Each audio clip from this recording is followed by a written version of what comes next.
Hi friends, Kedar Jyotsna.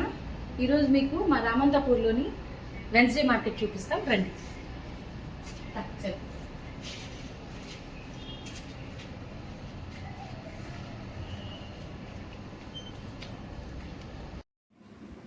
Wednesday మార్కెట్కి వచ్చేసామండి.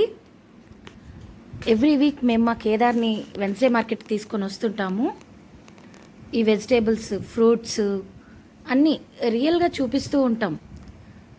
ఎప్పుడు మనం లెక్సికల్ ఐటమ్స్ చూపించి అలా చెప్పడం కన్నా రియల్గా మార్కెట్కి తీసుకెళ్ళి పిల్లల్ని ఇలా రియాలిటీలో వాళ్ళకి ఫ్రూట్స్ కానీ వెజిటేబుల్స్ కానీ ఇంకా ఏదైనా రియల్గా చూపించి చెప్పిన అంత ఎఫెక్టివ్గా మనం ఒక రూమ్లో కూర్చోపెట్టి ఒక లెక్సికల్ ఐటమ్స్లోనో లేదంటే ఒక మనం ఫ్లాష్ కార్డ్స్ యూస్ చేసి చెప్పటంలోనూ అంత ఎఫెక్టివ్గా ఉండదని నేను అనుకుంటాను.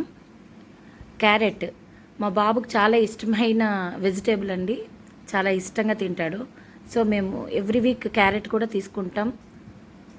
అలాగే పొటాటోస్. ఈ పొటాటోస్ తీసుకునేటప్పుడు మా వాడు కొంచెం హెల్ప్ చేస్తున్నాడు నాకు. కానీ ఇప్పుడు కొంచెం సమ్మర్ కదండి, కొంచెం ఆయన స్ట్రెయిన్ అయ్యి కొంచెం స్లోగా ఉన్నాడు మా బాబు. యాక్చువల్గా చాలా యాక్టివ్గా ఉంటాడు.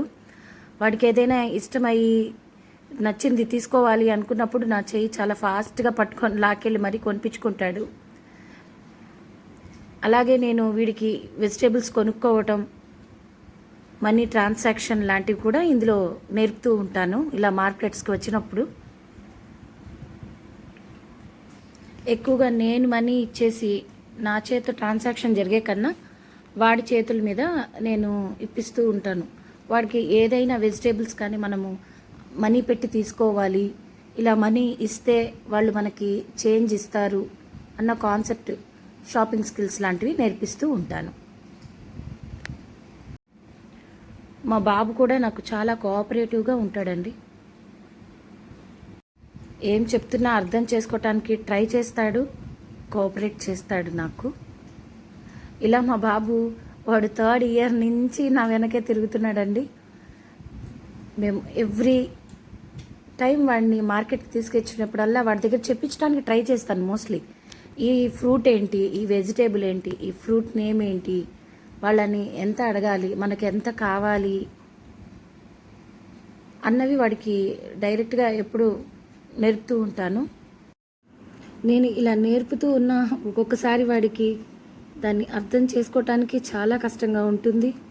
అర్థం చేసుకున్న దానికి తిరిగి ఆన్సర్ ఇవ్వటానికి చాలా కష్టంగా ఉంటుందండి.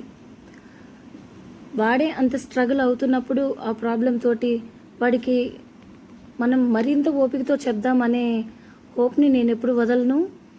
అలాగే నా ప్రయత్నాన్ని నేను ఎప్పుడు ఆపను. మా బాబు గ్రేట్ ఇండిపెండెంట్ అయ్యేంత వరకు మా ఈ జర్నీ సాగుతూనే ఉంటుంది. మీకు కనుక మా ఛానల్ నచ్చినట్లయితే ప్లీజ్ లైక్ చేసి సబ్స్క్రైబ్ చేయండి. Thank you.